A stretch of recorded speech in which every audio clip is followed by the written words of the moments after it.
তো আজকে আমরা যেটা পড়বো that is the love song of J Alfred প্রুফক, অর্থাৎ এলিয়েটের লেখা। তোমাদের সিলেবাসে আরেকটা কবিতা রয়েছে, যেটাকে বলা হচ্ছে the love song of J Alfred Prufrock. Okay, আমরা অলরেডি এলিয়েট সম্পর্কে যে ইন্ট্রোডাকশন দেওয়ার সেটা আমরা অলরেডি করেছি, তাই এলিয়েট সম্পর্কে আজকের ক্লাসে আর কিছু বলবো না। তোমরা এলিয়েট সম্পর্কে একটা ধারণা আছে যে উনি অত সহজে কোনো কিছুকে ব্যক্ত করবেন না, তাই না? অন্যান্য রাইটাররা যেমন সিম্পল টার্মে, সিম্পল কথাতে, সিম্পল ল্যাঙ্গুয়েজে সব কিছুকে ব্যক্ত করেছেন, এলিয়েট কিন্তু সব কিছুকে এত সিম্পলি আমাদের কাছে তুলে ধরবেন। তার রাইটিংয়ের মধ্যে কিন্তু অনেক কিছু ইন ডিটেল, অনেক গভীরতায় থাকবে। তো হলোম্যান আমরা অলরেডি পড়ছি। হলোম্যান পড়তে পড়তেও তোমরা বুঝতে পারছো যে হলোম্যান টেক্সটটা কি টেক্সট, আধুনিক সভ্যতার আধুনিক মানুষদের কথা। কারণ এলিয়েটকে বলা হয় মানে মডার্ন পিরিয়ডের একজন ফোর রানার, একজন বিগিনার। মডার্ন পোয়েট্রি বা মডার্ন পিরিয়ড বা মডার্ন রাইটিং, এটাকে যদি কেউ ফোর রান করে থাকেন, এটাকে যদি কেউ শুরুয়াত করে থাকেন, কেউ যদি স্টার্টিং পয়েন্টটাকে দিয়ে থাকেন, দ্যাট ইজ এলিয়েট। মানে এলিয়েটের মতো মডার্ন পোয়েট্রিকে কেউ ইভালুয়েট করেননি, ঠিক আছে? তো সেই এলিয়েটের লেখা আমাদের সিলেবাসে আরও একটা কবিতা আছে, the love song of J Alfred প্রুফক, সেটা পড়ছি। দেখো, তোমাদের সিলেবাসে যদি সবচেয়ে জটিল দুটো টপিক হয়ে থাকে, এই দুটো টপিক, একটা হচ্ছে হলোম্যান, একটা হচ্ছে প্রুফক। সবচেয়ে জটিল যদি কিছু কবিতা বা জটিল কোনো টেক্সট হয়ে থাকে, জটিল কোনো রাইটার হয়ে থাকে, তাহলে কিন্তু এই দুজন। বাকি অন্যান্য টেক্সটগুলো সিম্পল টেক্সট, সেখানে অত জটিলতা পাবে না, তুমি সিম্পলি তার ইজিলি একটা মিনিং করে নিতে পারবে। ওকে, বাট এই যে টেক্সটগুলো, এগুলো তো একটা আপার মিনিং তো থাকবেই, আবার তার সাথে সাথে ইন্টারনাল মিনিংও থাকবে। ওকে, তাহলে এই টেক্সটের নাম হচ্ছে the love song of J Alfred প্রুফক। প্রথমেই আমাদের যেটা জানতে হবে, এই কবিতাটা কখন লেখা হচ্ছে। এইগুলো কিন্তু 2 মার্কসের জন্য ইম্পর্টেন্ট। 2 মার্কসে এইগুলোকে রেডি রাখতে হবে। এই যে আমি তোমাদের এই স্টাডি মেটেরিয়ালটা দিচ্ছি, ক্লাস নোটটা দিচ্ছি, এটা খাতায় লিখে নেবে, এটাকে প্রিন্ট আউট করো না। প্রিন্ট আউট কোনটা করবে? নোটস পত্র যেগুলো দেবো সেগুলো প্রিন্ট আউট।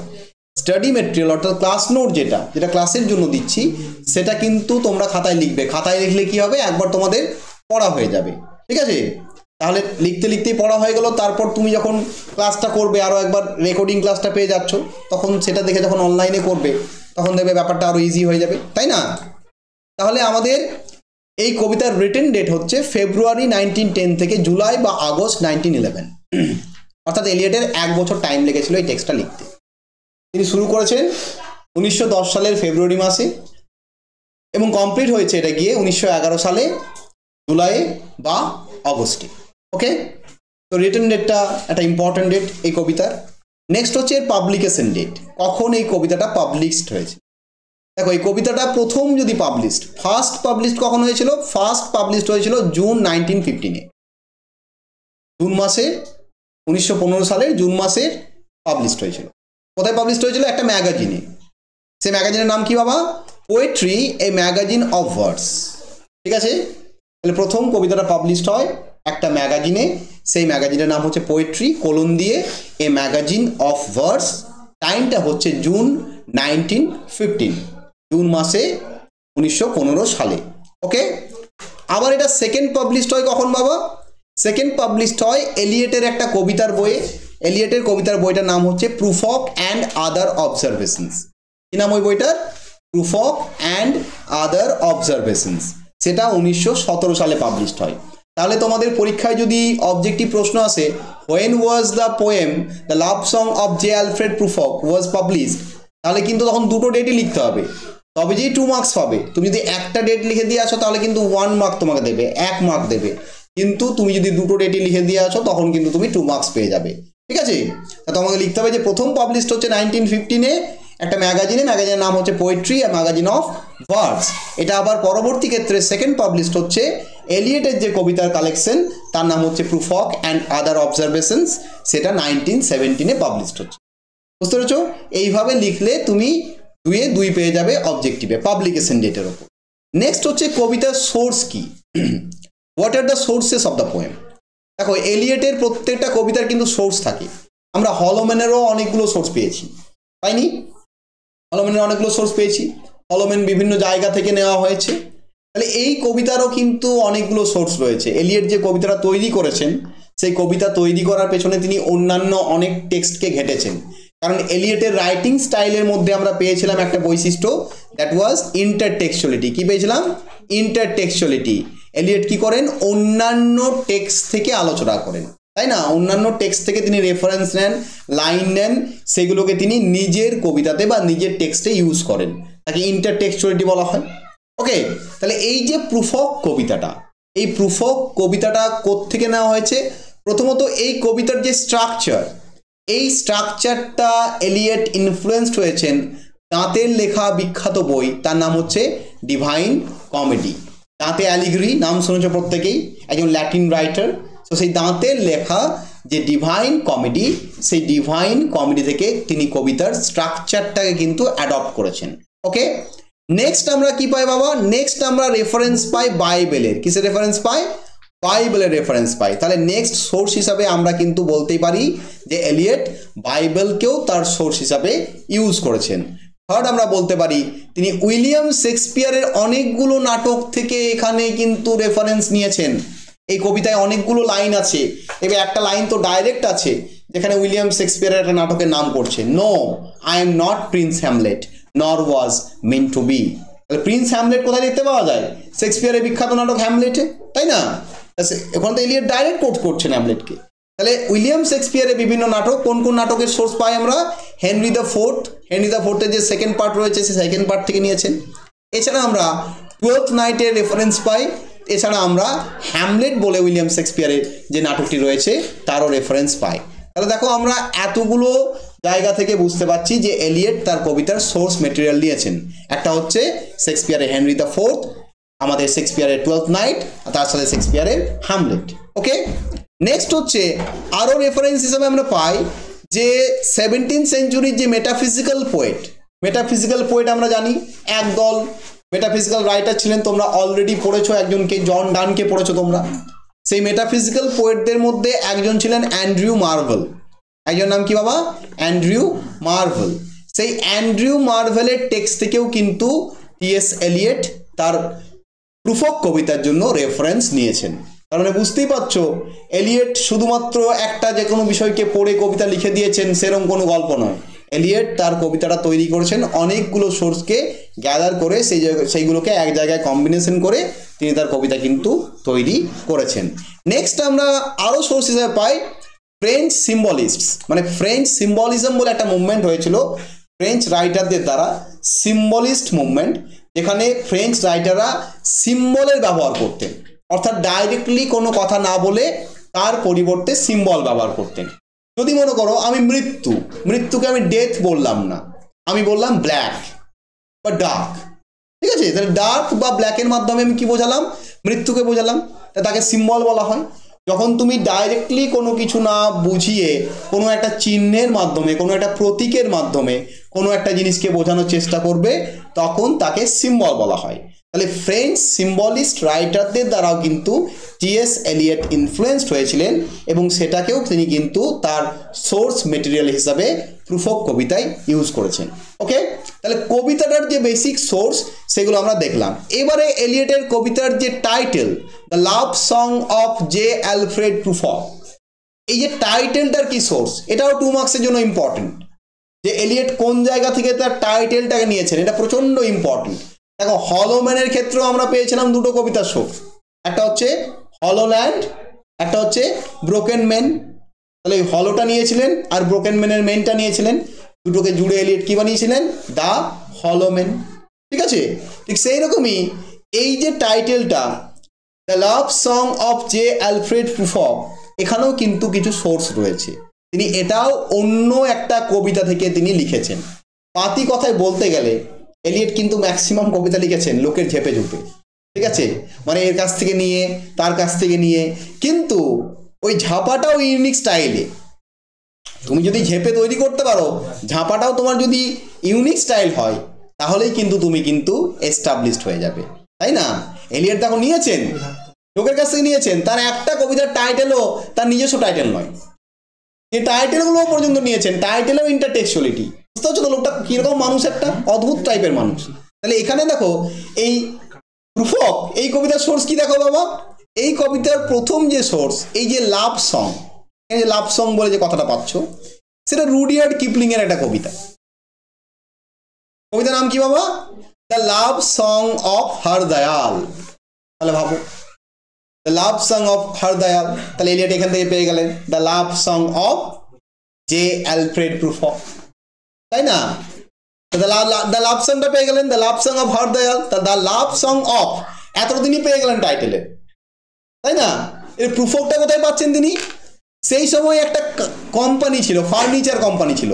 একদিন এলিয়ট নিউজ পেপার পড়ছিলেন, নিউজ পেপার পড়তে পড়তে তাদের অ্যাড দেখতে পেলেন।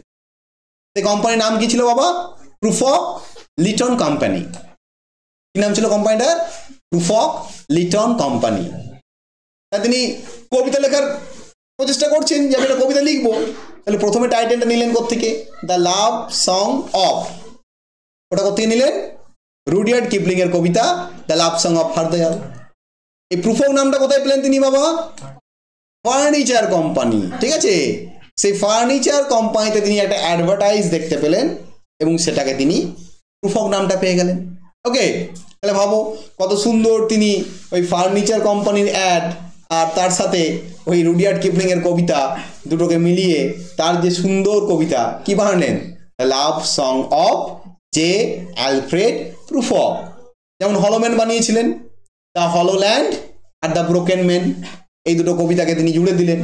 দ্য হলো নিলেন আর এখানে মেন নিলেন, নিয়ে বানিয়ে দিলেন দ্য হলো মেন। এখানেও সেরকম হলো। নেক্সট এই টাইটেলটা দেখো, the love song of J Alfred প্রুফক। এই টাইটেলটা মানে কি বাবা? প্রথমেই আমরা ভাবছি লাভ সং, প্রথমে আমরা লাভ সং মানে ভাবছি ভালোবাসার কোনো গান হবে, তাই না? বোঝাচ্ছি, সবই বোঝাবো। আমরা প্রথমেই ভাবছি যে লাভ সং, তাই না? লাভ সং মানে প্রথমে ভাবছি একটা প্রেম ট্রেম ব্যাপার থাকবে, প্রেমের গান হবে, প্রেমের কবিতা হবে, কিন্তু কোনো প্রেমই পাবে না। Lovelace love song, Lovelace love song. পুরো কবিতা পড়ে তোমার এটা মনে হবে যে একটা বুড়ো লোক, আধবুড়ো লোক যার বয়স হয়ে গেছে, মাথায় টাক পড়ে গেছে একটা এত বড় মতো, ওই 50-এর কাছাকাছি বয়স, তার একটা মেয়েকে ভালো লেগেছে, ইয়াং মেয়েকে ভালো লেগেছে, তো তাকে সে প্রপোজ করতে চায়, ঠিক আছে? তাকে সে প্রপোজ করতে চায়, ঠিক আছে? তাকে প্রপোজ করতে চায়, তো তাকে প্রপোজালটা কি করে দেব, প্রপোজাল দেবো কি না, করবো কি করবো না, to be or not to be, এই কনফিউশনেই সে পুরো কবিতাটা পার করে দিই, ঠিক আছে? তো এই কনফিউশনেই সে পুরো কবিতাটা পার করে দিচ্ছে। এটা হচ্ছে বেসিক একটা আইডিয়া কবিতার সম্পর্কে। বাট এলিয়ট মানে শুধু একটা বেসিক আইডিয়ার উপর নয় বাবা। হলোম্যান কবিতা পড়ছো তোমরা, বুঝতেই পারছো, ওই যে বাচ্চারা খেলা করছে। কার? হ্যাঁ, এলিয়টের বিয়ে হয়েছিল। এলিয়ট দুবার বিয়ে করেছেন। কোন বৃদ্ধ লোকটা? না, বিয়ে হয়নি, অবিবাহিত লোক। প্রুফক অবিবাহিত লোক, একটা বুড়ো আধবুড়ো লোক, 49 বছর বয়স, সে বিয়ে করতে পারেনি। সে খুব একটা রিচ নয়, তার খুব একটা টাকা পয়সা নেই, দেখতেও খুব একটা হ্যান্ডসাম নয়, রোগা লিকলিকে দেখতে, ঠিক আছে? মাথায় একটা এত বড় টাক আসে, বুঝতে পারছো তো? তো সে একটা মেয়েকে ভালোবাসে, সেই মেয়েটাকে প্রপোজাল দিতে চায়। এবারে সে ভাবছে যে মেয়েটা আমাকে অ্যাকসেপ্ট করবে কি করবে না, করবে কি করবে না, তাই না? সাইকোলজিক্যাল কনফ্লিক্টে ভুগছে সে। তো সেই যে তার প্রেম সংটা, তার যে লাভ সংটা, সেই লাভ সংটাই আমাদের কাছে প্রেজেন্ট করছে। তাহলে এটা লাভ সং, নামটা লাভ সং, কিন্তু আদৌ এটা কোনো কি নয় গো, লাভ সং নয়। এটাকে আমরা বলতে পারি কি গো, loveless love song and a realistic picture of modern society. এখানে কি দেখতে পাবে? Loveless love song and a realistic picture of modern society. এখানে ভালোবাসার গান, কিন্তু কোনো ভালোবাসা নেই। তার পরিবর্তে তুমি দেখতে পাবে এই আধুনিক সভ্যতার একটা বাস্তব তথ্যচিত্র। বুঝতে পেরেছ? এই প্রুফক, কেন প্রুফক নামটাই তিনি নিলেন? আরো তো অনেক অ্যাড আছে, তাই না? আরো তো অনেক অ্যাড আছে, অনেক নাম আছে, অনেক কোম্পানির নাম আছে, তিনি নিতেই পারতেন। প্রুফকটা কেন নিলেন? প্রুফক নামের ভেতরে অনেক কিছু লুকিয়ে আছে বাবা।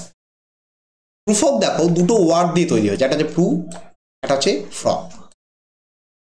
প্রু কথার অর্থ হচ্ছে প্রুডেন্ট, অর্থাৎ যার মধ্যে ability of managing the practical affairs, যে লাইফে প্রচন্ড প্র্যাকটিক্যাল, যে কোনো ডিসিশন নিতে প্রচন্ড প্র্যাকটিক্যাল, যে কোনো ডিসিশন খুব তাড়াতাড়ি যে নিতে পারে, যার মধ্যে প্রুডেন্সিয়ালিটি আছে, ঠিক আছে? যে প্রুডেন্সিয়াল, যে প্রুডেন্ট, যে ভবিষ্যৎ সম্পর্কে খুব নিশ্চিত, খুব চিন্তিত এবং খুব সুন্দরভাবে ভবিষ্যৎটাকে ক্যারি ফরওয়ার্ড করার জন্য একটা নিজেকে তৈরি করে রেখেছে, তাকে প্রুডেন্ট বলা হয়।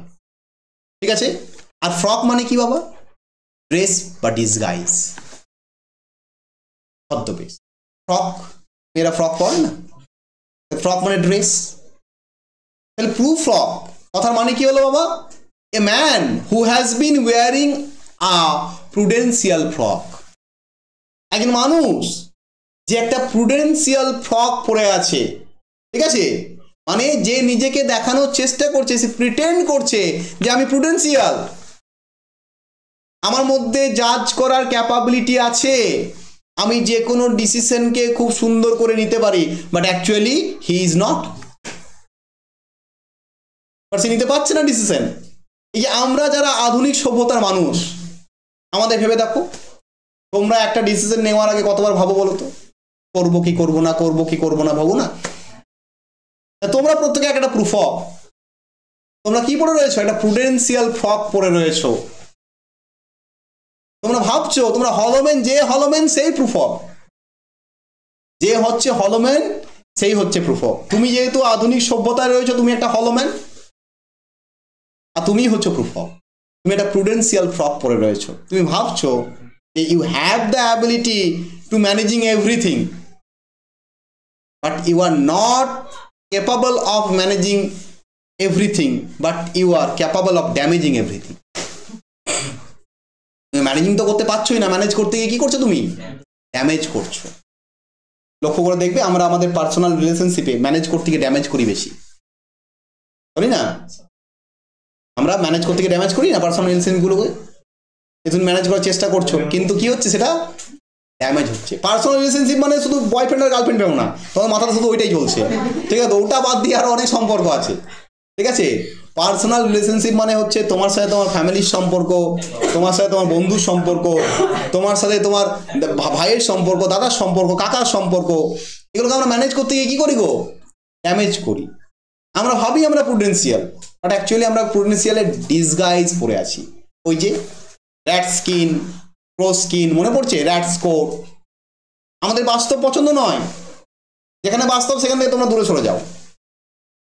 যেখানেই বাস্তব, যেখানে বাস্তব দেখায়, দেখবে যখন ওই কোনো সিনেমা শুরু হওয়ার আগে ওই ক্যান্সারের অ্যাডটা দেখায়, টিভি, মদ খেলে গাঁজা খেলে ক্যান্সার হয়, দেখবে তো বিরক্তি লাগে সবারই। এই এটা কি অ্যাড দেখাচ্ছে, এটাকে দিতেই হবে। তখন তোমরা কি করো? দূর বাবা, ফোনটা ঘাটিয়ে এসব ভুলভাল অ্যাড দিচ্ছে, কিন্তু বাস্তব দেখাচ্ছে। বাট আমরা কি করতে চাই? বাস্তবটাকে এড়িয়ে যেতে চাই। ওই মাঠের মধ্যে ওই ক্রস স্টেপসের মধ্যে দাঁড়িয়ে থাকতে চাই এবং বাতাস যেদিকে নিয়ে যেতে চাই সেদিকে আমরা কি করতে চাই? দুলতে চাই। আমাদের এটাই বাস্তব। তাহলে প্রুফও করছে সেই হলোম্যান যে দাঁড়িয়ে আছে। কোথায় দাঁড়িয়ে আছে? ওই মাঠের মধ্যে। ডাক্তারও আছে, প্রুফও পড়বে, বুঝতে পারবে যে হলোম্যান সেই প্রুফও। দুটো কবিতার মধ্যে কোনো পার্থক্য নেই। ঠিক আছে, এইবার দেখো তোমরা বলছো জে অ্যালফ্রেড কোত্থেকে এসছে? এই জে অ্যালফ্রেডের মধ্যে বাবা একটা অটোবায়োগ্রাফিক্যাল এলিমেন্ট রয়ে গেছে। এলিয়ট তার নিজের নাম থেকে জে অ্যালফ্রেডটা বার করেছেন। এলিয়ট যখন সিগনেচার করতেন তিনি লিখতেন টি স্টান্স এলিয়ট। কি লিখতেন? T Stearns Eliot. তার পুরো নাম কি? থমাস স্টান্স এলিয়ট, সংক্ষেপে টি এস এলিয়ট। তিনি সিগনেচার করতেন কিভাবে? T Stearns Eliot. এই টি স্টান্সের জায়গায় তিনি কি অ্যাড করলেন? J Alfred. বুঝছো? The love song of already পেয়ে গেছেন কার কাছ থেকে? রুডিয়ার্ড কিপলিং এর কাছ থেকে। এর বাকি ছিল জে অ্যালফ্রেড। তার নামের মধ্যে খুঁজে বার করলেন, তিনি নাম কি লিখছেন? টি স্টান্স। তিনি করে দিলেন জে অ্যালফ্রেড। আর প্রুফক তিনি পেয়ে গেছেন অলরেডি কোথায়? ফার্নিচারের অ্যাডে। তিনি কবিতার নাম করে দিলেন কি বাবু? The love song of J Alfred প্রুফক। সংক্ষেপে আমরা কি বলি কবিতাটাকে? প্রুফক। সংক্ষেপে আমরা কবিতাটা কি বলি? প্রুফক বলি। তাহলে বুঝতে পারলে অটোবায়োগ্রাফিক্যাল এলিমেন্টটা কোথায় অটোবায়োগ্রাফি লুকিয়ে আছে। ক্রিটিকরা বলছে যে এলিয়টের প্রথম ওয়াইফ ভিভিয়ান। প্রথম ওয়াইফের নাম কি? ভিভিয়ান। ভিভিয়ানের সাথে এলিয়টের খুব একটা ভালো সম্পর্ক ছিল না, মাঝে মাঝে ঝগড়া হতো। ঠিক আছে। তো এই যে লাভ সং অফ জে অ্যালফ্রেড প্রুফক, ওই ভিভিয়ানের সাথে তার সম্পর্কের কিছুটা রিফ্লেকশন। যারা এলিয়েটের ক্রিটিক, অর্থাৎ এলিয়েটকে নিয়ে যারা রিসার্চ করেছেন বা এলিয়েটকে নিয়ে যারা বিভিন্ন পেপার পাবলিশ করেছেন, তাদের মতে তারা বলছেন যে এলিয়েট তার যে পার্সোনাল লাইফের যে লাভ সং, তার যে ভালোবাসার জীবন, সেটা যে দশা হয়েছে, সেটাকে কিছুটা হলেও তিনি প্রুফক কবিতাতে কি করেছেন বাবা, ব্যক্ত করেছেন। বুঝতে পেরেছ? তাহলে এই হচ্ছে টোটাল টাইটেলটা। দেখো আমরা মানেটা বুঝতে পারলাম যে the love song of J Alfred প্রুফক, এটা অ্যাকচুয়ালি কোনো লাভ সং নয়, এটা লাভলেস লাভ সং এবং picturisation of modern society, realistic society. Okay, next পয়েন্টটা দেখো। এই কবিতার একটা সাব টাইটেল ছিল, যদিও এখন আর সাব টাইটেলটা অ্যাড করা হয় না, যদিও এখনো আর সাব টাইটেলটা অ্যাড করা হয় না। আগে সাব টাইটেল অ্যাড করা হতো। সাব টাইটেল মানে কি? মেন টাইটেল কোলন দিয়ে আরেকটা টাইটেল ছিল। এই সাব টাইটেল কি ছিল বাবা? প্রুফক অ্যামং দ্য উইমেন। কি টাইটেল ছিল? প্রুফক অ্যামং দ্য উইমেন। উইমেন মানে কারা? মহিলারা। এই যে তোমরা উইমেন, এতগুলো উইমেন রয়েছে, এতগুলো মহিলা রয়েছে, তোমরা সব আধুনিক সভ্যতার মহিলা। আচ্ছা তোমরা আমাকে বলো তো তোমাদের কেমন ছেলে পছন্দ? লাল বেলে ড্রেস পরে, গোলারাপ্পা ড্রেস পরে, চুলটা ঠিকঠাক করে ছাড়ানো নয়, ঠিক আছে তো, কালিদাসের মতো দেখতে, এরকম ছেলে পছন্দ তোমাদের? কারো পছন্দ? কেউ বিয়ে করবে? একটু বয়স হয়ে গেছে, মাথায় টাক হয়ে গেছে, বিয়ে করবে? সবাই না করবে। কেউ করবে গো বিয়ে? এই যারা অনলাইনে আছো সুন্দরী সুন্দরী মেয়েরা, তাদের বলছি, করবে গো? কেউ হ্যাঁ বলবে না, তাই না? এখন এই ওয়েসির মতো এই লম্বা চওড়া একটা ছেলে, ঠিক আছে, হ্যান্ডসাম ছেলে, সবাই তখন ম্যাক্সিমাম না ছেলেটা বেশ ভালো, তাই তো, ইয়াং, তাই তো।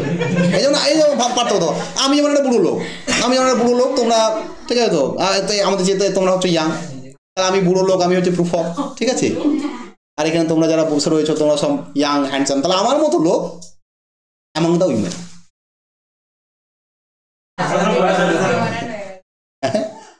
তাহলে একটা বুড়ো লোক বাদ দাও, আমাকে বাদ দাও, তার মাথায় টাক রয়েছে, মানে ওরা আমার মাথায় টাক রয়েছে, ঠিক আছে, ভাবো, ওটা ভাবতে হবে, ঠিক আছে। তাহলে মাথায় টাক রয়েছে, তাহলে সেই লোককে কি পছন্দ করবে মহিলারা? বলো তো, সত্যি করে বলো তো, পছন্দ করবে? ঠিক আছে তো, কিন্তু টাকাও তো নেই, প্রুফকে তো টাকাও নেই। তাহলে প্রুফক এমন একটা মানুষ যার টাকা নেই, টাক আছে, ঠিক আছে, যার টাকা নেই, টাক আছে, ঠিক আছে তো, যে দেখতে খুব একটা বিরাট হ্যান্ডসাম নয়, যার বয়স হয়ে গেছে, যে রোগা লিকলিকে, ঠিক আছে, খুব স্মার্ট নয়, কথা কই তো স্মার্ট, আমরা স্মার্টনেস বলতে যেটা বুঝি, ঠিক আছে তো, সেই স্মার্টনেস তার মধ্যে নেই। তো সেরকম একটা লোক সেই মহিলাদের মাঝখানে, ঠিক আছে। তো এই লোকের গল্প আমরা আজকে শুনতে চলেছি, ঠিক আছে। এই লোকের গল্প কিছু বলতে চাইছো নাকি গো মাহফুজ? বলো। বলতে চাইছে না, বাই চান্স ভুল করে অন করে, ঠিক আছে, অফ করে দাও, ঠিক আছে। তাহলে এইরকম একটা মানুষের গল্প। তাহলে সাবটাইটেলটা ছিল প্রুফক অ্যামং দ্য উইমেন। তাহলে সাবটাইটেলটা কবিতাটাকে অনেকটা সহজ করে দিত, আমরা বুঝে যেতাম। ওই জন্য এলিয়েট কি করলেন, যখন পাবলিশ করলেন কবিতাটা, লিখেছিলেন যখন সাবটাইটেল দিয়েছিলেন, কিন্তু যখন কবিতাটা পাবলিশ করলেন তখন সাবটাইটেলে কি করলেন, বলে দিলেন। এলিয়েট তোমাকে সহজে ধরা দেবে না, তোমাকে এলিয়েটকে ধরতে হবে, এলিয়েটকে বুঝতে হবে। তাহলে এটা ছিল কবিতার সাবটাইটেল, ঠিক আছে। নেক্সট হচ্ছে এলিয়েটের প্রত্যেকটা কবিতাতে এপিগ্রাফ ইউজ হয়। এপিগ্রাফ তো তোমরা জানো কি, কোনো টেক্সটের প্রথমের কোনো অংশ যেটা টেক্সটের পুরো থিমটাকে প্রকাশ করবে, এবং এপিগ্রাফ ওই কবির নিজস্ব হবে না, এটা অন্য কোনো কবিতা থেকে নেওয়া হবে, অন্য কোনো রাইটিং থেকে নেওয়া হবে। এটাও এলিয়েট পুরো কবিতাও মানে নিজস্ব নয়, অনেক লোকের কাছ থেকে নেওয়া, তাই তো এপিগ্রাফ তো নিতেই পারেন তিনি, তাই না। তাহলে এলিয়েট এই যে প্রুফক কবিতায় যে এপিগ্রাফটা নিয়েছেন, সেটা দাঁতের লেখা ডিভাইন কমেডির ইনফার্নোর চ্যাপ্টার নাম্বার 17 লাইন নাম্বার 61 থেকে 63, ঠিক আছে। 2 মার্কসে কিন্তু আসে, এটা হয় 2 মার্কসেও আসতে পারে বা 5 মার্কসেও আসতে পারে, এটা কিন্তু ভালো করে পড়ে রাখতে হবে, ভালো করে মনে রাখতে হবে। আমি যেগুলো যেগুলো বললাম, টাইটেলের সোর্স, ঠিক আছে, এপিগ্রাফ, এইগুলো কিন্তু প্রচণ্ড ইম্পর্টেন্ট। হলোম্যানের ক্ষেত্রেও ইম্পর্টেন্ট, প্রুফোকের ক্ষেত্রেও ইম্পর্টেন্ট। তাহলে এর যে এপিগ্রাফটা কোথা থেকে এলিয়ট নিয়েছেন? দাঁতের লেখা বিখ্যাত কবিতা, কবিতার নাম কি বাবা? Divine comedy. সেই কোন সেকশন? Inferno section. তার কত number chapter? 27 number chapter, sorry 27 number chapter, 27, chapter number 27। তার লাইন নাম্বার কত? 61 থেকে 66। XXVII মানে 27, XX মানে 10 10 20, 5 25 আর 2 27, আর 61 অ্যারো মানে লেখা আছে, আর 61 থেকে 66 নাম্বার লাইন। ওকে, তাহলে এপিগ্রাফটা ল্যাটিনে লেখা, কারণ দাঁতের ডিভাইন কমেডি ল্যাটিনে লিখেছিল। দাঁতে তো আর ইংরেজিতে লেখেননি, দাঁতে ল্যাটিন, ইটালির একজন রাইটার, তিনি তো কখনোই আর ইংরেজিতে লিখবেন না, তিনি ল্যাটিনে লিখেছিলেন। তো সেখান থেকে এলিয়ট নিয়েছেন আমাদের এপিগ্রাফ। তো দাঁতের ওই এপিগ্রাফের মেন বক্তব্য কি? আমি তোমাদের আগের দিন বলেছিলাম ডিভাইন কমেডির মেন গল্প কি, যে দাঁতে জ্যান্ত অবস্থায় কোথায় চলে গেছেন? নরকে চলে গেছেন। সে জমালয় জীবন্ত মানুষ, ভানু বন্দ্যোপাধ্যায়ের বিখ্যাত একটা সিনেমা আছে, তাই না? অনেক পুরনো সিনেমা, সাদা কালো সিনেমা, দেখবে হেসে পড়ে যাবে, প্রচন্ড হাসির সিনেমা, বিরাট কমেডি সিনেমা। মানে এখনকার কমেডি কি কমেডি, ওই কমেডি দেখলে না তুমি হেসে পাগল হয়ে যাবে। কোনো ভলগার কিছু নেই, ঠিক আছে তো, কোনো ডাবল মিনিং এর কথা নেই, কিন্তু তুমি হেসে পড়ে যাবে। তখনকার ডিরেক্টররা এরকম ছিল। এখন খুব ভালগার সব, ডাবল মিনিং এর কথাবার্তা, ডাবল মিনিং এ তোমাকে হাসানোর চেষ্টা করে। মানে ভাবো এখন আর ক্রিয়েটিভিটিও মানুষের মধ্যে থেকে চলে গেছে। কিন্তু ওই জমালয় জীবন্ত মানুষ, তারপর 74, এই সিনেমাগুলো তুমি যদি দেখো না, 80তে আসিও না, হেসে পড়ে যাবে, হেসে পড়ে যাবে, তাই না? তাহলে এই যে এপিগ্রাফটা, এই এপিগ্রাফে আমরা দেখতে পাচ্ছি ওই যে দাঁতে যে জমালয়ে জ্যান্ত অবস্থায় চলে গেছে, সে নরকের 8 নাম্বার সার্কেলে গিয়ে পৌঁছেছে। তাই পৌঁছেছে বাবা 8 নাম্বার সার্কেল।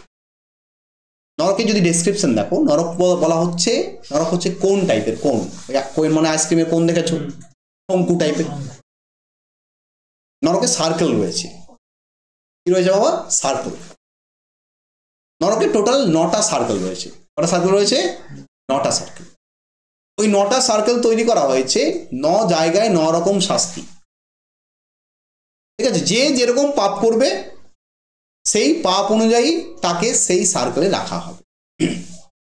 ওকে, তো নরকের একজন পাপী, তার নাম হচ্ছে গাইদো দা মন্তেফ্রার্তো। কি নাম বাবা? গাইদো দা মন্তেফ্রার্তো। ইনি কি পাপ করেছিলেন? ইনি পোপকে ভুলভাল পরামর্শ দিয়েছিলেন। পোপ মানে বুঝতেই পারছো, খ্রিস্টানদের ধর্মগুরু, তাই না? তাকে ভুলভাল পরামর্শ দেওয়া, তাকে ছলনা করার চেষ্টা করেছিলেন কে? গাইদো দা মন্তেফ্রার্তো। সেই কারণে তার মৃত্যুর পর ভগবান তাকে কি সাজা দিয়েছে, যে যা তুই নরকের 8 নাম্বার সার্কেলে চলে যা। 8 নাম্বার বা 9 নাম্বারে সেটান আছে, লাস্ট সার্কেল কে রয়েছে? সেটান।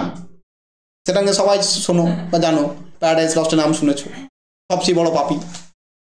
সেটানকে কোথায় রাখা হয়েছে? 9 নাম্বার সার্কেল, একবারই গভীরে নরকের। আর 8 নাম্বার সার্কেলে কে পড়েছে বাবা? গাইদো দা মন্তেফ্রার্তো। তো দাঁতে ঘুরতে ঘুরতে, দাঁতে তো নরক গেছে, দাঁতে তো জ্যান্ত অবস্থায় চলে গেছে, তো সাজা লাগছে না, মজায় লাগছে, ঘুরে ঘুরে দেখছে সবকিছু, ঠিক আছে? তো দাঁতে চলে গেছে, দাঁতের সাথে দেখা হয়েছে কার? গাইদো দা মন্তেফ্রার্তো।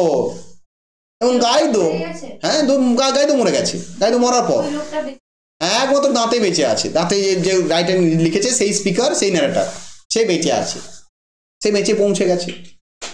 ভুল করে ভগবান তাকে পাঠিয়ে দিয়েছে নরকে জ্যান্ত অবস্থায়, হতেই পারে, ভুল মিস্টেক হতেই পারে। তো গাইদো নরকে গেছে, দাঁতে সেখানে গেছে, দাঁতের সাথে গাইদোর দেখা। গাইদো জিজ্ঞেস করছে, বলো তোমার জীবনে এক্সপিরিয়েন্স কি, তুমি এখানে কি কি দেখলে, তোমার কি হলো, আমাকে একটু জানাও। তো গাইদো ভাবছে দাঁতেও মৃত, কারণ নরকে তো কেউ জ্যান্ত অবস্থায় আসতে পারে না। পারবে কি নরকে জ্যান্ত অবস্থায় আসতে? আমরা যেতে পারবো কি? তাহলে পারবো না আমরা। তাহলে গাইদো তার জীবনের সমস্ত এক্সপিরিয়েন্স বলে ফেলছে। কাকে বলে ফেলছে? দাঁতেকে। এবং গাইদো এটা ভাবছে যে দাঁতে গিয়ে কি করতে পারবে না, পৃথিবীর মানুষকে আমার এই গল্পটা বলতে পারবে না, কারণ দাঁতে নিজেও মৃত। ঠিক আছে, কিন্তু দাঁতে অ্যাকচুয়ালি কি করছে, দাঁতে তো জ্যান্ত মানুষ, সে যখন নরক থেকে ফিরে আসছে সে গাইদোর ওই গল্প কাহিনী আমাদের কাছে তুলে ধরছে। তাহলে এই কবিতাতে এই যে আমরা এই যে এপিগ্রাফে কি জানতে চাচ্ছি, যে গাইদো সে জ্যান্ত মানুষ ভেবে যে জ্যান্ত মানুষ হতো দাঁতে, তার দাঁতেকে গল্প বলতো না, কিন্তু দাঁতে যেহেতু মৃত মানুষ সেই কারণে দাঁতেকে গাইদো তার গল্প বলে দিচ্ছে। এই এপিগ্রাফটার মিনিংটা কি বাবা, কিভাবে প্রুফক কবিতার সাথে আমরা অ্যাড করব বুঝে নাও। Like Guido, Prufrock had never intended his story to be told, and so by quoting Guido, Eliot reveals his view of Prufrock's love song. তাহলে গাইদোর মতো প্রুফোকও তার ভালোবাসার গান আমাদের কাছে বলতে চান না। ঠিক আছে, তিনিও আমাদের সামনে বলতে চান না, কিন্তু তিনি কি করছেন বাবা, ওই গাইদোর মতো বলে ফেলছেন। ওকে, তিনি বলতে চাইছেন না, কিন্তু তিনি আমাদের সামনে কি করে ফেলছেন বাবা, ব্যক্ত করে ফেলছেন। তিনি তার প্রেমিকাকে প্রপোজ করব ভাবছেন, কিন্তু আমরা দেখছি সারা কবিতা জুড়ে তিনি কিন্তু কোথাও তার প্রেমিকাকে কি করছেন না, প্রপোজ করছেন না। ঠিক আছে, তাহলে এই যে to be and not to be, এই যে ব্যাপারটা, এই ব্যাপারটাই আমাদের এই কবিতাতে সম্পূর্ণরূপে রয়েছে। মানে এই কবিতার যদি আমরা ইন্টারনাল থিম বা মেইন থিম ধরে থাকি, তাহলে আমরা বলতেই পারি to be or not to be, যাকে আমরা বলতে পারি প্রোক্রাস্টিনেশন, বলতে পারি প্রোক্রাস্টিনেশন। প্রোক্রাস্টিনেশন কথার অর্থ কি, কোনো জিনিসকে, কোনো কাজকে, যে ওই যে কাল করব আমরা বলি না, থাক আজকে আর পড়বো না, কাল পড়বো, তাই তো প্রত্যেকের মধ্যে রয়েছে প্রোক্রাস্টিনেশন। আধুনিক মানুষের মধ্যে বেশি প্রোক্রাস্টিনেশন। তোমরা যত আধুনিক হয়েছো না, দেখবে তোমাদের তত প্রোক্রাস্টিনেশন বাড়ছে।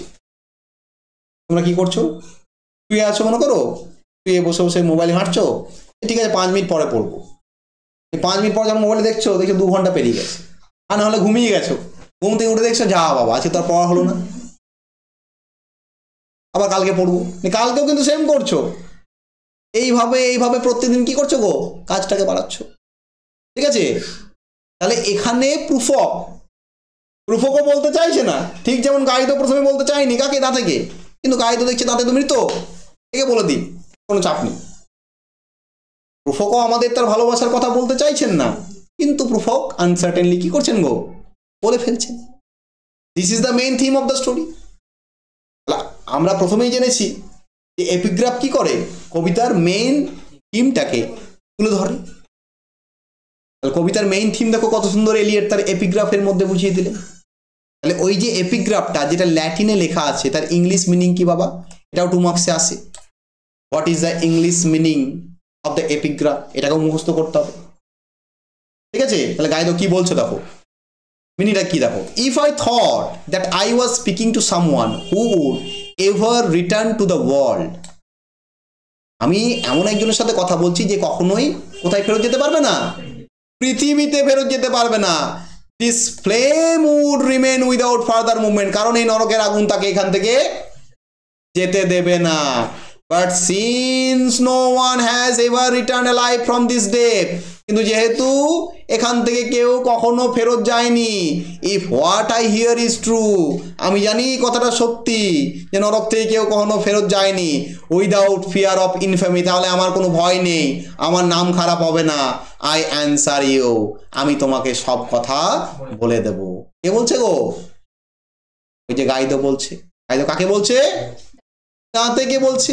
তাহলে এই যে English rendering of the epigraph, এটা কিন্তু আসে, এপিগ্রাফটা 2 মার্কস 5 মার্কস দুটোর জন্য ইম্পর্টেন্ট। 2 মার্কসে এলে হয়তো এপিগ্রাফের সোর্সটা জানতে চাইবে, তখন অনলি সোর্সটা লিখে দিলেই হয়ে যাবে যে এটা হচ্ছে এপিগ্রাফের সোর্স। 5 মার্কসে এলে পুরো সোর্স থেকে শুরু করে সব কিছু লিখতে হবে, এপিগ্রাফের মিনিংটা পর্যন্ত তোমাদের লিখতে হবে, বুঝতে পেরেছো? এবং এপিগ্রাফটার সাথে কবিতার কি কানেকশন এটাও তোমাদের লিখতে হবে, তবে যে 5 মার্কস হবে। ক্লিয়ার? তুমি যদি এখান থেকে পুরো এই 8 নাম্বার পয়েন্টটা আর এই 9 নাম্বার পয়েন্টটা যদি করে নাও, তাহলে তোমার 2 মার্কস এবং 5 মার্কস এখান থেকে তৈরি হয়ে যাবে। ক্লিয়ার? নেক্সট হচ্ছে কবিতার স্ট্রাকচারটা কেমন, স্ট্রাকচার এবং জনরা কোন টাইপের কবিতা।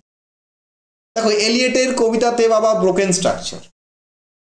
কেমন স্ট্রাকচার? ব্রোকেন। এটা স্ট্রাকচার কখনো ওই নর্মাল একটা নর্মালি কবিতা চলবে, নর্মালি ফ্লোতে হবে, প্রথমটার সাথে দ্বিতীয়টার কানেকশন থাকবে, পাবে না। প্রুফ পড়বে, শুরু হচ্ছে কবিতাটা এইভাবে, let us go then, you and I, when the evening is spread out against the sky like a peasant etherized upon a table. Let us go through certain half-deserted streets, the muttering retreats. হঠাৎ করে বলছে, হঠাৎ করে বলছে, in the room the women come and go, talking of Michelangelo. ভাবো, কোথায় প্রথমে বলছিল let us go then you and I when the evening is spread out against the sky, চলো আমি তুমি বেরিয়ে আসি সন্ধ্যাবেলায়, তাই না? প্রেমিকাকে নিয়ে বেড়াতে বেরিয়েছেন। কেন বেড়াতে বেরিয়েছেন? প্রেমিকাকে প্রপোজ করবেন, ভালো প্লেস দরকার, ভালো মুভমেন্ট দরকার, তাই না? ভালো জায়গা দরকার, তবে যেই তো প্রপোজ করতে পারবেন, যেখানে সেখানে তো প্রপোজ করলে হয় না, তাই না? আমি পরীক্ষার দিন যদি তোমাকে প্রপোজ করি, তুমি অ্যাকসেপ্ট করবে? হ্যাঁ না, তখন টেনশনে মরে যাবে। ঠিক আছে, তো মাইন্ড ফ্রি থাকতে হবে, স্থান ফ্রি থাকতে হবে, তাই না? পরীক্ষার দিন যদি কেউ প্রপোজ করে, তুমি মাথা খারাপ হয়ে যাবে, এই বাবা এখন এই পরীক্ষা দিয়ে যাচ্ছে, হ্যাঁ এখন আমার প্রপোজাল দিচ্ছে আমাকে, দেখে নিয়েছেন? কখনই হবে না। তাহলে প্রপোজাল দিতে গেলে একটা জায়গা নিয়ে যেতে হবে। ওই জন্য propose, let us go then you and I when the evening is spread out against the sky like a peasant etherized upon a table, তাই না? চলো সন্ধ্যাবেলায় আমি তুমি ঘুরে আসি, যখন সন্ধ্যেটা আকাশে ঘনিয়ে পড়ছে। কেমন ভাবে ঘনিয়ে পড়ছে?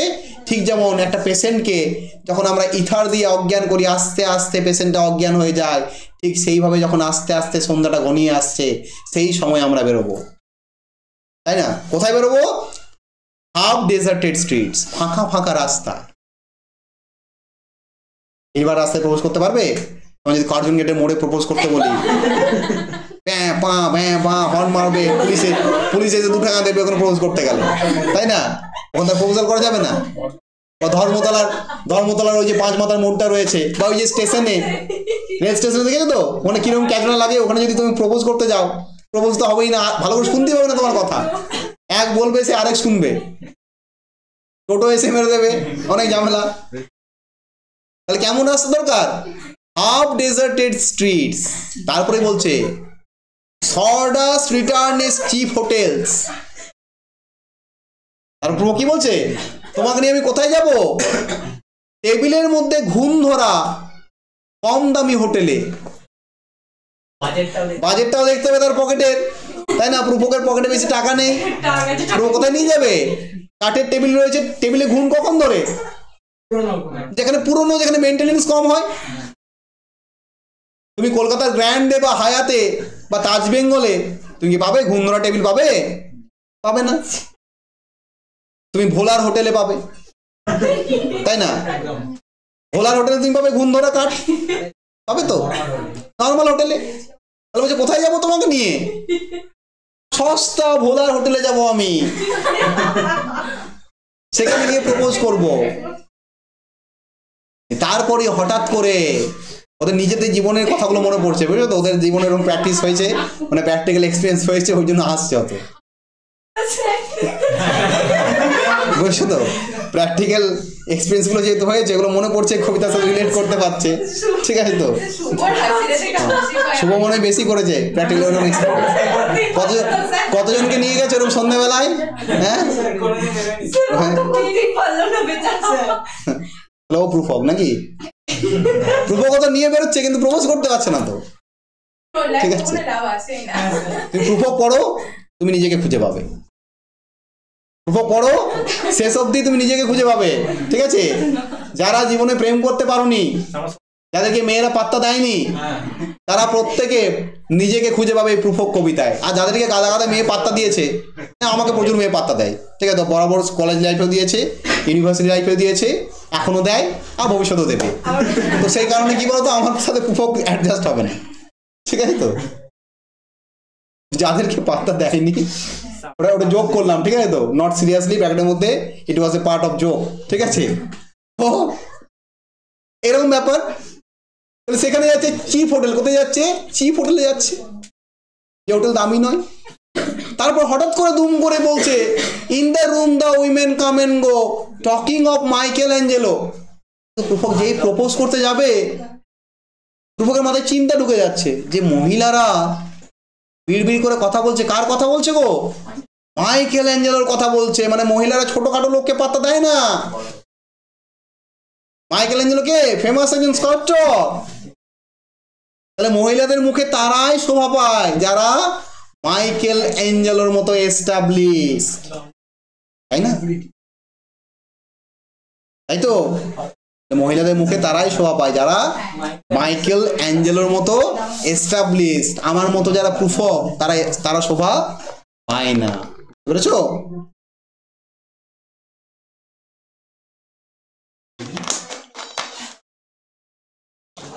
তাহলে এই যে কবিতাটা, এটা ওই ব্রোকেন স্ট্রাকচারে লেখা, এর কোনো ছন্দের মধ্যে তুমি মিল পাবে না।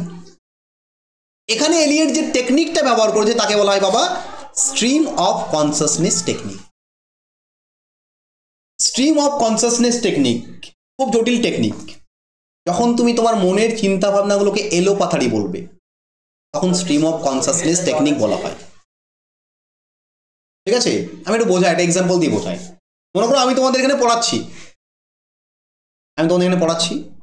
আমি পড়াতে পড়াতে হঠাৎ করে পড়াচ্ছি, পড়ানোটা প্রেজেন্ট আমার, হঠাৎ করে আমার মনে পড়ে গেল আমি একদিন গলসি গেছিলাম। গলসির কথা মনে পড়ে গেল, ঠিক আছে, গলসির জায়গার নাম। ঠিক আছে, গলসিতে গিয়ে আমি একটা বিয়ে বাড়ি গেছিলাম। সেই বিয়ে বাড়িতে আমার ওয়েসির সাথে দেখা হয়েছিল, তাই তো? আবার ওয়েসির সাথে যেই দেখা হয়েছিল তখন আমি আবার কোথায় চলে আসছি? প্রেজেন্টে, যে ওয়েসি এখন আমার কাছে পড়তে এসছে। তাহলে এই যে জটিলতা তোমার মাথার মধ্যে দেখবে, আমরা যখন বসে থাকি, এই যে তোমরা পড়ছো এখন বসে বসে, কিন্তু তোমাদের মাথায় মাঝে মাঝে অন্য চিন্তা ভাবনা আসছে তো, মাঝে মাঝে আসছে তো বহু কিছু। তাহলে এই যে বহু কিছু আসছে, এটাকেই বলা হয় স্ট্রিম অফ কনসাসনেস। ঝর্ণার মতো আসে, সেটাই তুমি যখন ব্যক্ত করবে, তুমি যখন এলো কথাই লিখবে, চিন্তাগুলোকে ভাববে না,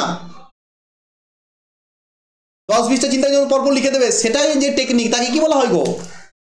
স্ট্রিম অফ কনসাসনেস টেকনিক। মানে এখানে প্রুফক যে কথাগুলো ব্যক্ত করছে, সে ভেবে কিছু বলছে না, তার মাথায় এলো পাথারি যা আসছে সে কি করছে?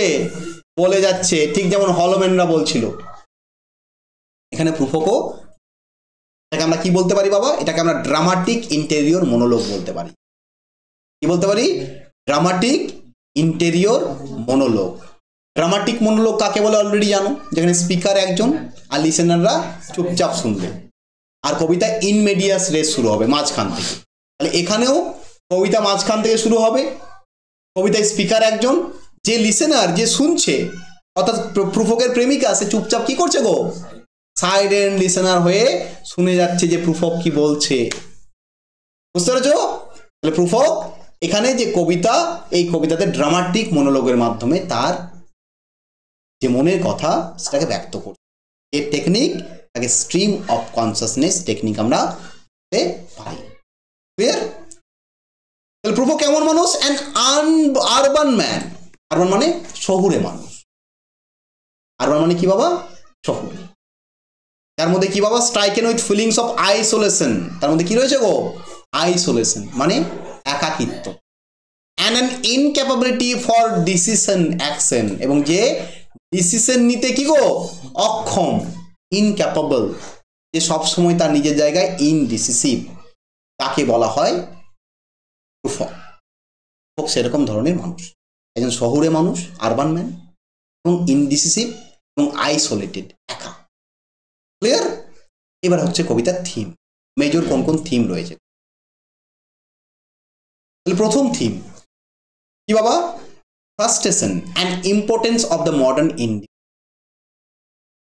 যে আধুনিক প্রত্যেকটা ইন্ডিভিজুয়াল মানুষের যে ফ্রাস্ট্রেশনগুলো, টেনশন, চাপ, অনিদ্রা, চিন্তা ভাবনা, কোনো কিছু করার ইনঅ্যাবিলিটি, কোনো কিছু করতে গিয়েও করতে পারছি না, না আমাদের লাইফের, দেখো আমাদের লাইফের একটা অংশ প্রুফক, তাই না? 2 নম্বর কি বাবা? থ্ওয়ার্টেড desires and modern ডিসইলিউশনমেন্ট।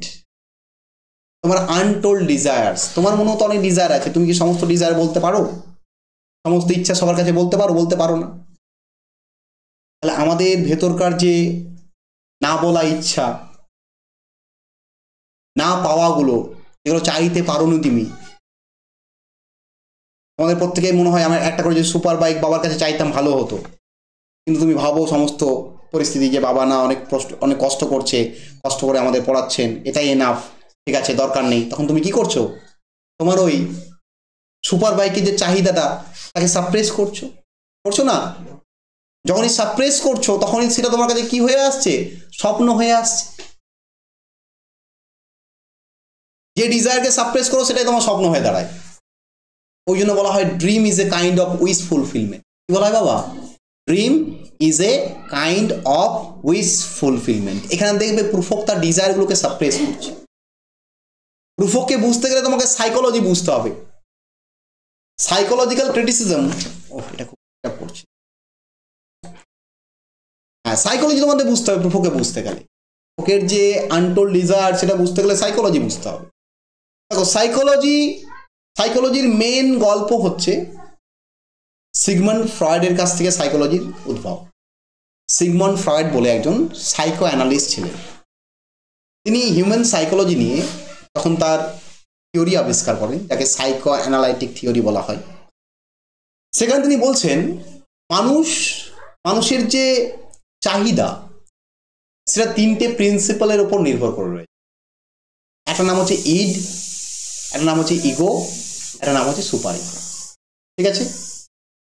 ইড, ego, super ego. ইডকে বলা হয় প্লেজার প্রিন্সিপাল। ইডকে কি বলা হয় বাবা? Pleasure principal. দেখবে আমাদের প্রত্যেকটা হিউম্যান বিং সবসময় আনন্দ চায়, প্রত্যেকটা হিউম্যান। দুঃখকে সবসময় আমরা ভুলতে চাই। ঠিক আছে? তোমার কোনো জিনিস দেখে খেতে ইচ্ছে যাচ্ছে, কিসের জন্য? তোমার ঈদের জন্য। ঈদ আনন্দ চাই, ঈদ অন্য কিচ্ছু বোঝে না।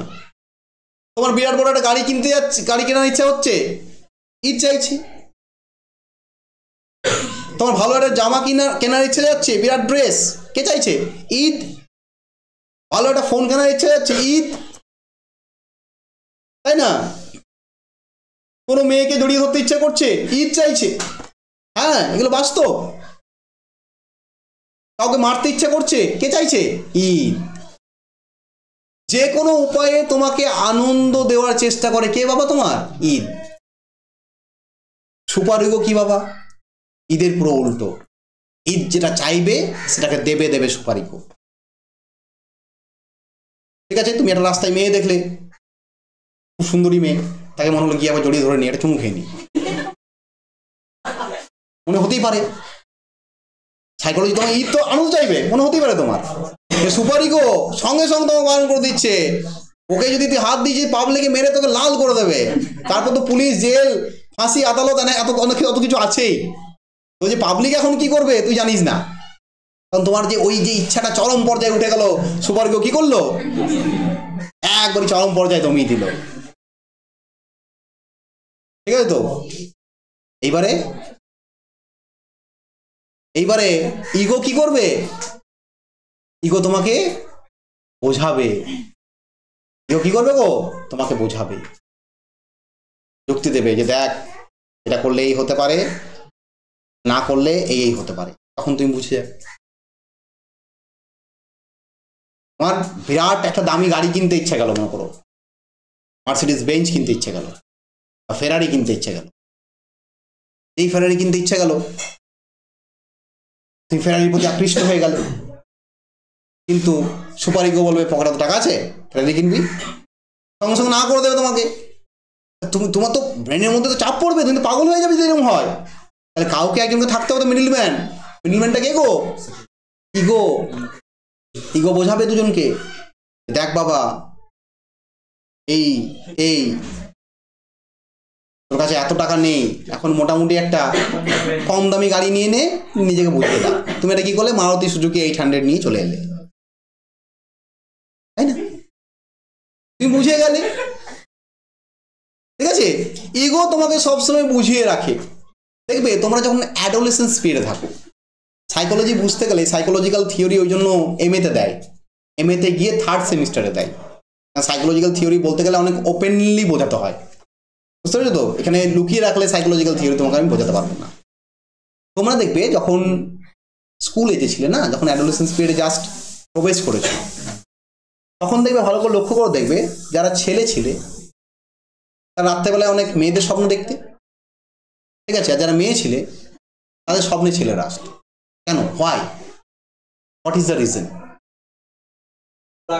ভালো লাগা, অ্যাট্রাকশন, ঠিক আছে? কারণ তোমার ঈদ তখন সবসময় চাইতো অপোজিট সেক্সের প্রতি অ্যাট্রাকশন, কিন্তু তুমি সেটা পারতে না বা পেতে না। সুপার ইগো তাকে বসিয়ে দিত, ইগো বুঝিয়ে রাখতো। তোমার মাথার মধ্যে কনফিউশন চলছে, তো তোমার ব্রেন তো পাগল হয়ে যাবে। ওটাকে মুক্তি দিত কিসের মাধ্যমে বাবা? স্বপ্নের মাধ্যমে। ওই জন্য সিগমন্ড ফ্রয়েড বলছেন dream is a kind of wish fulfilment. কি বলছে? Dream is a kind of wish fulfilment. যে চিন্তাগুলো, যে স্বপ্নগুলো তোমার পূর্ণ হয়নি বাস্তবে, সেগুলো কোথায় পূর্ণ হয় বাবা? স্বপ্নে পূর্ণ হয়। দেখবে স্বপ্নে প্রায় তোমরা টাকা পাচ্ছ, স্বপ্ন দেখো।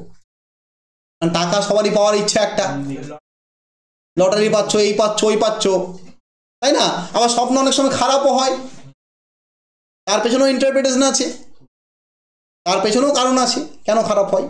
তো ওগুলো বোঝাতে গেলে অনেক টাইম লাগবে, অতটা তো আমাদের জানতে হবে না। আমরা জাস্ট, হ্যাঁ, তুমি সবসময় তোমাকে আনন্দে রাখতে চাইবে, তাই না? কোনো সময় দুঃখে রাখতে চাইবে না। দ্যাটস ওয়াই তুমি খারাপ স্বপ্ন কখন দেখবে? যখন তোমার খারাপ সময় যাবে তখন তুমি খারাপ স্বপ্ন দেখবে, এটা নিয়ম। হ্যাঁ, কারণ তোমার তখন তুমি খারাপ জিনিসটা নিয়ে চিন্তা ভাবনা করছো, ব্রেন চাইছে রিলিফ দিতে তোমাকে। তোমাকে একটা খারাপ স্বপ্ন দেখে দিল, তখন তোমার কি হলো? ওই জিনিসটা থেকে তুমি তাৎক্ষণিক কি পেয়ে গেলে? যে চিন্তাটা করছিলে সেটা থেকে তুমি মুক্তি পেয়ে গেলে। This is the reason behind the bad dreams, যেগুলোকে মেয়ার বলা হয়, নাইট মেয়ার। তাহলে এখানে প্রুফকের সাইকোলজি, প্রুফক ওই ঈদ, ইগো আর সুপার ইগোর মধ্যে ফেঁসে গেছে। প্রুফকের ঈদ কি চাইছে গো? মেয়েটিকে বলে ফেলি। সুপার ইগো বলছে বলতে পারবি, বলিস না। ইগো প্রুফকে বোঝানোর চেষ্টা করছে। প্রুফ বলছে ঠিক আছে, তাহলে আমি আজকে বলবো না, কবে বলবো? কালকে বলবো। প্রোকাস্টিনেশন করছে। এইভাবে কবিতাটা চলছে। নেক্সট কি দেখতে পাই বাবা কবিতার মধ্যে? ওয়ারিনেস, রিগ্রেট অ্যান্ড এম্বারেসমেন্ট। দুর্বলতা, দুঃখ প্রকাশ করা, আর কোনো জিনিসকে নিয়ে এম্বারেস ফিল করা, লজ্জিত বোধ হওয়া। এটা হচ্ছে কবিতার নেক্সট থিম। তারপর কি দেখতে পাই বাবা? লঙ্গিং, এমাস্কুলেশন। এমাস্কুলেশন কথা মানে কি? Deprive of strength, vigour of spirit and sexual frustration. তাহলে পুফকের মধ্যে লঙ্গিং রয়েছে, চাহিদা রয়েছে, আর পুফক কিসে ভুগছে গো? এমাস্কুলেশনে ভুগছে। ক্ষমতা নেই। চাহিদা রয়েছে, ক্ষমতা নেই। চাহিদা থাকতে গেলে তোমার কি থাকতে হবে? ক্ষমতা থাকতে হবে। তোমার বিয়ে করার ইচ্ছে জেগেছে বিরাট, তুমি মেয়েকে বিয়ে করে নিয়ে এসে খাওয়াতে পারবে না, তাহলে বিয়ে করে লাভ নেই। বিয়ে করে নিয়ে আসার সময় তোমাকে তো সেই মেয়েকে খাওয়াতে হবে, তাই না? তোমার বউকে তো খাওয়াতে হবে, পড়াতে হবে, জামা কাপড় দিতে হবে, তাকে রাখতে হবে শান্তিতে, ভাত কাপড়ের দায়িত্ব দিতে হবে তোমাকে, তাই না? তাহলে প্রুফক কি গো? প্রুফকের মধ্যে লঙ্গিং রয়েছে, এবার তার মধ্যে এমাস্কুলেশন রয়েছে, মানে deprive of strength, vigour of spirit. প্রুফকের মধ্যে সেই স্পিরিটটাই নেই। And Prufrock sexually frustrated. Prufrock চাইছে চুমু খেতে, কিন্তু চুমু পাচ্ছে না, ঠিক আছে? প্রুফক তার প্রেমিকাকে চুমু খেতে চাইছে, কিন্তু চুমু খেতে পারছে না, বাস্তব কথা। নেক্সট কি বাবা? এ সেন্স অফ ডিকে, ধ্বংসের প্রকাশ। And awareness of ageing and mortality. এবং প্রুফক বুঝতে পারছে সে তার আস্তে আস্তে কি হচ্ছে গো? বয়স হচ্ছে, এরপর সে কি হবে? মৃত্যুর দিকে যাবে। কিন্তু এতদিনের পর্যন্ত সে কি পেল না? তার লাইফের পার্টনারকে পেল না।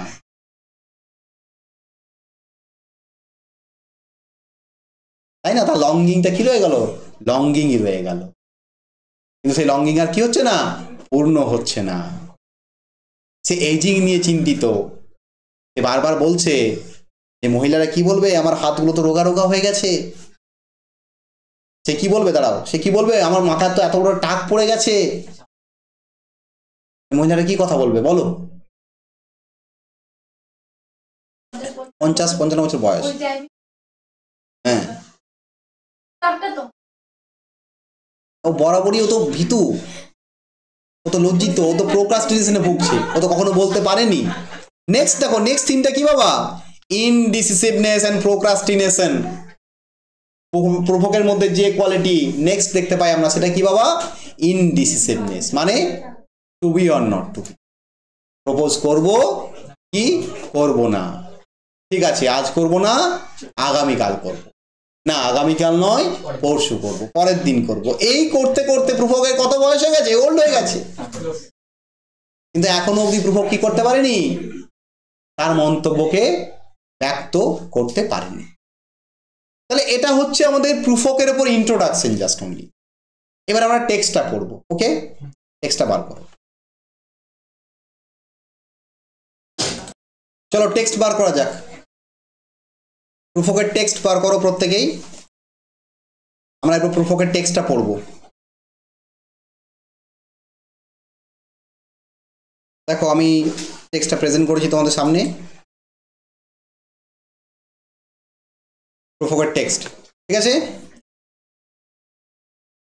The Love Song of J. Alfred Prufrock by T.S. Eliot। এই যে প্রথমেই লেখা রয়েছে দেখো, সিও ক্রেডেসে চে মিয়া রিপোস্টা ফোসে আপারসোনা চে মাই টর্নাসে আলমন্দ। এই যে অদ্ভুত ভাষায় লেখা রয়েছে, এটা ল্যাটিন। একটু আগে এটা মিনিং বলে দিলাম যে আমি জানি নরক থেকে কেউ কখনো ফেরত যেতে পারে না, তাহলে আমার কোনো ভয় নেই, আমি আমার কথাগুলো কি করতে পারি? এই লোকটাকে বক্তব্যটা ব্যক্ত করতে পারি।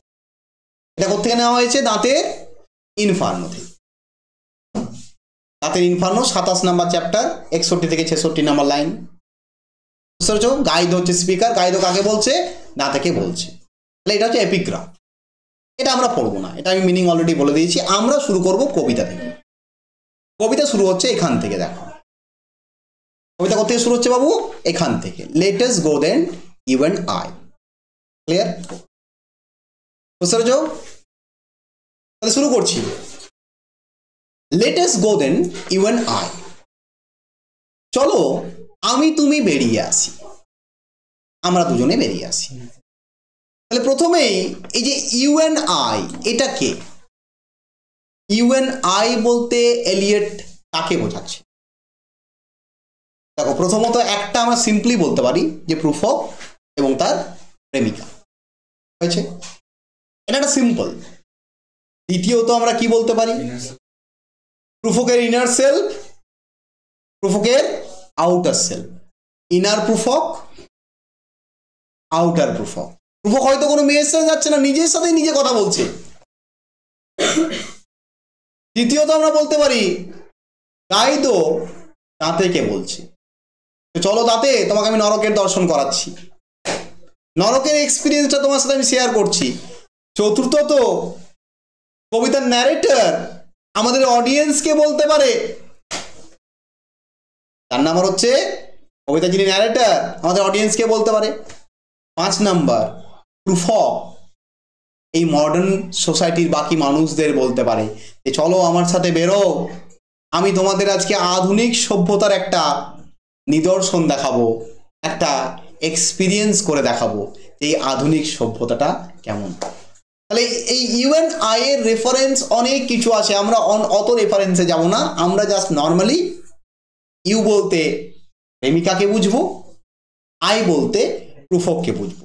এবং মাথার মধ্যে কিন্তু আমাদের এগুলো থাকবে যে ইউ অন্যজনও হতে পারে, আই অন্যজনও হতে পারে। ইউ মানে যে প্রেমিকাই সেটা কিন্তু কখনোই আমরা ধরে নেব না, আর আই মানে যে প্রুফক নিজেই সেটাও কিন্তু ধরে নেব না।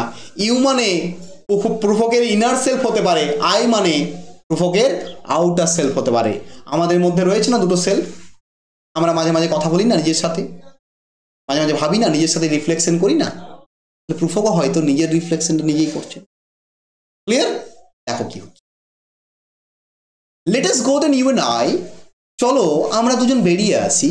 when the evening is spread out against the sky, তখন সন্ধ্যেটা আকাশে ঘনিয়ে পড়বে। কেমন? লাইক এ পেশেন্ট ইথারাইজড আপন এ টেবল। ঠিক একটা পেশেন্টের মতো, যে পেশেন্টকে আমরা ইথার দিয়ে যখন অজ্ঞান করি, পেশেন্ট আস্তে আস্তে আস্তে আস্তে অজ্ঞান হয়ে যায়। ঠিক যেমন দিনের শেষে সন্ধ্যাটা আস্তে আস্তে ঘনিয়ে পড়ে, ঠিক সেই সন্ধ্যের সময় চলো আমি আর তুমি একটু কি করে আসি, বেরিয়ে আসি। লেট আস গো, চলো আমরা যাই through certain half deserted streets. আমরা কোন রাস্তা দিয়ে যাবো বাবা?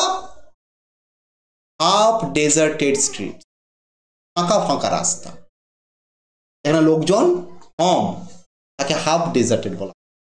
The muttering retreats of restless nights in one night cheap hotels, এবং সেখানে গিয়ে আমরা কোথায় উঠবো গো? চিপ হোটেলে গিয়ে উঠবো, এবং চিপ হোটেলে গিয়ে দেখবো যে লোকগুলো চিপ হোটেলে রয়েছে তারা বিড়বিড় করে কিছু কিছু বলছে, ওইদিকে কথাবার্তা বলছে, সেই হোটেলে যাব, ঠিক আছে? অ্যান্ড সডাস্ট রেস্টুরেন্টস, এবং আমাদের রেস্টুরেন্টগুলো কেমন গো? সডাস্ট মানে কাঠের গুঁড়ো যুক্ত, মানে ঘুণ যুক্ত, টেবিলের মধ্যে ঘুণ রয়েছে, উইথ ওয়েস্টার সেলস, আর আশেপাশে চিংড়ির খোসা পড়ে রয়েছে, চিংড়ির খোসা দেখবে যেগুলো ওই ভোলাদার হোটেল, সেখান থেকে ভালো করে টেবিলটা মুছে না, মুছে কি মাছের কাঁটা পড়ে থাকে, পেঁয়াজের খোসা পড়ে থাকে, এই যে চিংড়ি মাছ খেয়েছে চিংড়ি মাছের খোসাটাও নিচে পড়ে থাকে, থাকে না? ঠিক আছে?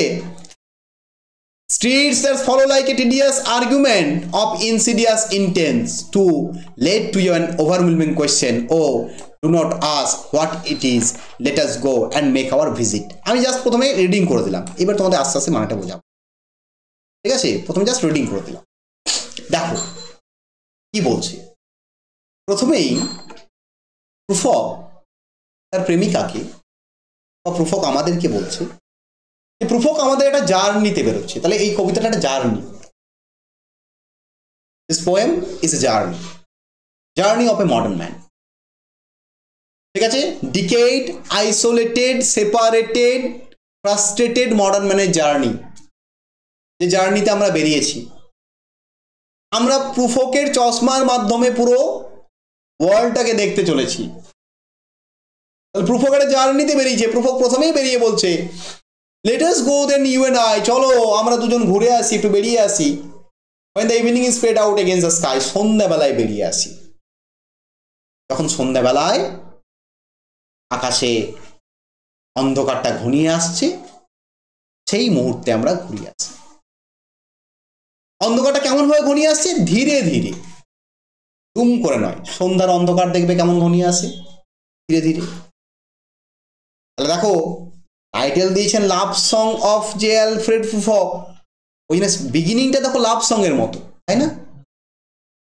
Romantic moment, romantic place, romantic সময়, আমাদের মনে হচ্ছে বাহ, প্রুফক তাহলে প্রেমিকাকে নিয়ে বেরোচ্ছে, হয়তো প্রেমিকার সাথে তার যে এক্সপিরিয়েন্সটা সেটা আমাদের কাছে তুলে ধরবে।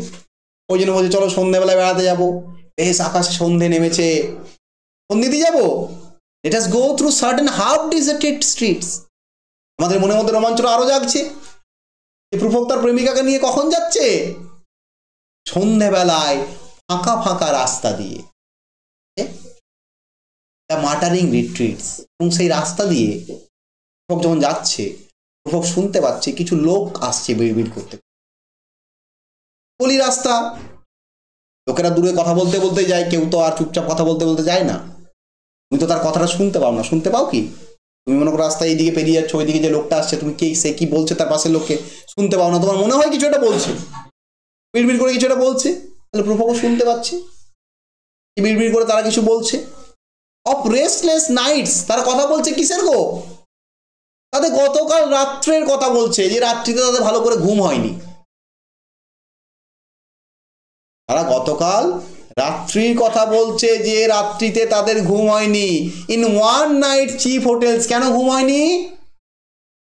কারণ তারা চিপ হোটেলে রাত্রিটা পার করেছে, সস্তা হোটেলে রাত্রি পার করেছে। সস্তা হোটেলে মশা থাকবে, ছাড় পোকা থাকবে, তাই না? ঠিকঠাক বিছানাটাও ভালো হবে না, বালিশটাও ভালো হবে না, তোমার ঘুম আসবে না। তাহলে প্রুফক তার প্রেমিকাকে নিয়ে ঘুরতে বেরিয়ে গেছেন, সন্ধ্যাবেলায় যাচ্ছেন ফাঁকা রাস্তা দিয়ে। রাস্তা দিয়ে যখন যাচ্ছেন তিনি দেখছেন কিছু লোক আসছে, সেই লোকগুলো বিড়বিড় করতে করতে কিছু বলতে বলতে আসছে। এবং তারা কি বলছে? তারা তাদের গতকাল রাত্রির একটা এক্সপিরিয়েন্স শেয়ার করছে, যে এক্সপিরিয়েন্সটাই তারা বলছে যে তাদের রাত্রিবেলায় ভালো করে ঘুম হয়নি। কেন ঘুম হয়নি? কারণ তারা একটা সস্তার হোটেলে রাত পার করেছে। এবার দেখো এলিয়েটের ইন্ট্রোডাকশন ক্লাসে আমি তোমাদের বলেছিলাম যে এলিয়েট যে থিওরি ইউজ করেন সেই থিওরির নাম কি বাবা? Objective correlative. অর্থাৎ এলিয়েট তার স্পিকারের ইমোশনটাকে কি করবেন না, ডাইরেক্টলি প্রকাশ করবেন না, ইনডাইরেক্টলি কোনো কিছুর মাধ্যমে প্রকাশ করবেন। তাহলে রেস্টলেসটা কে? প্রুফক নিজে। রেস্টলেসটা কে গো? প্রুফক নিজে। প্রুফক নিজে বলছে না আমি রেস্টলেস। প্রুফক কি বলছে? আমি যখন হাঁটতে হাঁটতে যাচ্ছি আমি শুনতে পাচ্ছি কিছু লোক বিড়বিড় করে আসছে, তারা বলছে আমরা রেস্টলেস। কি বলা হয় গো? অবজেক্টিভ ও রিলেটিভ। ডাইরেক্টলি তোমার কথা নিজের কথা না বলে তুমি যখন ইনডাইরেক্টলি বলো তখন তাকে অবজেক্টিভ কোরিলেটিভ বলো। আমরা কি করি?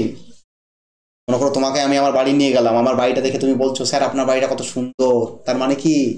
অবজেক্টিভ কোরিলেটিভ ব্যবহার করলে তোমার বাড়িটা অত সুন্দর নয়। দ্যাটস ওয়াই তুমি আমার বাড়িটাকে এত প্রশংসা করছো, স্যার আপনার বাড়িটা ওয়াও কত সুন্দর। পারছো? এটা কি বলা হয় গো? Objective correlative. নিজের ইন্টেনশনটা, নিজের ইচ্ছাটা, ইচ্ছার বহিঃপ্রকাশ আমরাও কিন্তু ডাইরেক্টলি করি না, অনেক সময়। অনেক সময় কি করি বাবা? ইনডাইরেক্টলি করি, তাই না? করি তো, সবকিছুতেই করি আমরা। এখানে দেখো প্রুফক তার রাত্রিগুলো তার কেমন কাটছে গো? রেস্টলেস কাটছে, সে বিনিদ্রায় কাটাচ্ছে, সে ঘুমোতে পারছে না। কারণ প্রুফকের কাছে টাকা নেই। প্রুফককেও যদি রাত কাটাতে হচ্ছে কোনো হোটেলে কাটাতে হচ্ছে, সেই হোটেল কেমন হোটেল? সস্তার হোটেল। এই সস্তার হোটেলে গিয়ে ভালো ঘুম হচ্ছে না। আজ সে নির্জন, তার কোনো সঙ্গী নেই, সে একা, সে সেই কারণে কি করতে পারছে না, সঙ্গ নিয়ে থাকতে পারছে না, আইসোলেটেড ফিল করছে, ফ্রাস্ট্রেটেড ফিল করছে। নেক্সট কি বলছে দেখো, and sawdust restaurants with oyster shells। তাহলে আমরা কোথায় যাবো? let us go to sawdust restaurants। আমরা সেই রেস্টুরেন্টে যাব। এই রেস্টুরেন্টে কি পড়ে আছে বাবা? কাঠের গুঁড়ো পড়ে রয়েছে। অর্থাৎ যে রেস্টুরেন্টের টেবিলের নিচে নুনের গুঁড়ো পড়ে রয়েছে, যেখানে oyster shells মানে কি? শামুক, ঝিনুক, তারপর চিংড়ি মাছ, এই জাতীয় খোলসযুক্ত যে সামুদ্রিক মাছগুলো তাকে ওয়েস্টার বলা হয়। এখানে সেখানে কি পড়ে রয়েছে গো? ওয়েস্টার সেলস গুলো পড়ে রয়েছে। অর্থাৎ মানুষ খেয়ে নিয়েছে, খেয়ে একটু একটু পড়ে রয়েছে, ভালো করে পরিষ্কার করা হয়নি। সেরকম হোটেলে যাব, ঠিক আছে? সেরকম হোটেলে যাবো। কেন সেরকম হোটেলে যাবে? কারণ প্রুফকের বাজেট কি গো? Low budget. প্রুফকের ক্ষমতা নেই ক্যান্টিন 1, ক্যান্টিন 2, ক্যান্টিন 3, ক্যান্টিন 4 যেতে পারবে, বা সেকেন্ড ওয়াইফে যেতে পারবে, বা সিনক্লিয়ার্সে যেতে পারবে, তাই না? বা হায়াতে যেতে পারবে, ভোলাদা, পাপিদা, ঠিক আছে, হ্যাঁ, তাদের হোটেলে যাবে, তাই না? আর সেখানে প্রুফকে চলে, ওখানে গিয়ে প্রুফকে চলবে না। নেক্সট দেখো, streets that follow like a tedious argument of insidious intent to lead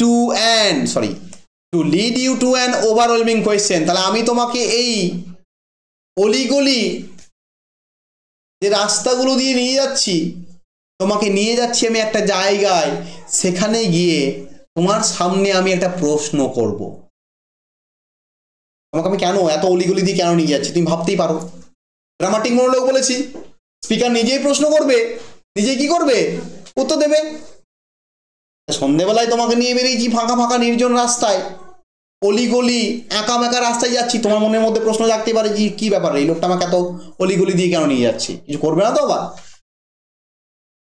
তোমার মনের মধ্যে এসব হচ্ছে? আরে না না, তখন বলছে না না, এই রাস্তা দিয়ে নিয়ে যাচ্ছি কেন?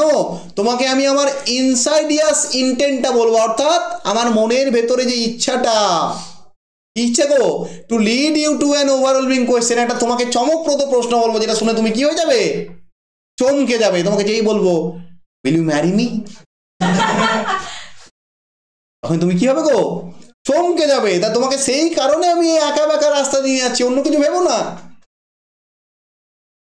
তোমাকে এই টিডিয়াস আর্গুমেন্ট, এই টিডিয়াস, এই আর্গুমেন্টেটিভ, এই আঁকা বেকা রাস্তা দিয়ে নিয়ে যাচ্ছি, তার পেছনে অন্য কোনো কারণ নয়। আমার ভেতরে একটা ইন্টেন্ট আছে, আমার ভেতরে একটা ইচ্ছা আছে। সেই ইচ্ছাটা কি বাবা, তোমার সামনে একটা ওভারওয়েলমিং চমকপ্রদ প্রশ্ন তুলে ধরা, এটা শুনলে তুমি চমকে যাবে। সেই জন্য তোমাকে আমি নিয়ে যাচ্ছি একটা জায়গাতে। তারপরে বলছে দেখো, oh do not ask what is it, তা বলে প্রশ্নটা কি সেটা জিজ্ঞাসা করো না। দেখো প্রশ্নটা কি জিজ্ঞেস করো না, মানে তুমি প্রশ্নটা বলতে যাবে কিন্তু আর কি করবে না, বলতে পারবে না। ও তাহলে প্রশ্নটা কি সেটা জিজ্ঞেস করো না, সেটা কেন জিজ্ঞেস করছো, না না না না, কি প্রশ্ন করবে সেটা সেটা রাখো, সেটা রাখো। শুধু কি বলছে, late us go and make our visit, just আমি আর তুমি চলো ঘুরে আসি এবং আমরা যে বেড়াতে বেরিয়েছি সেই বেড়ানোটা কমপ্লিট করি, প্রশ্নটা থাক, অন্য কোনো দিন বলবো। প্রভাব দেখো প্রথমেই কিসে পড়ে গেল গো, প্রোক্রাস্টিনেশন, তাই না, ইনডিসিশননেসে পড়ে গেল।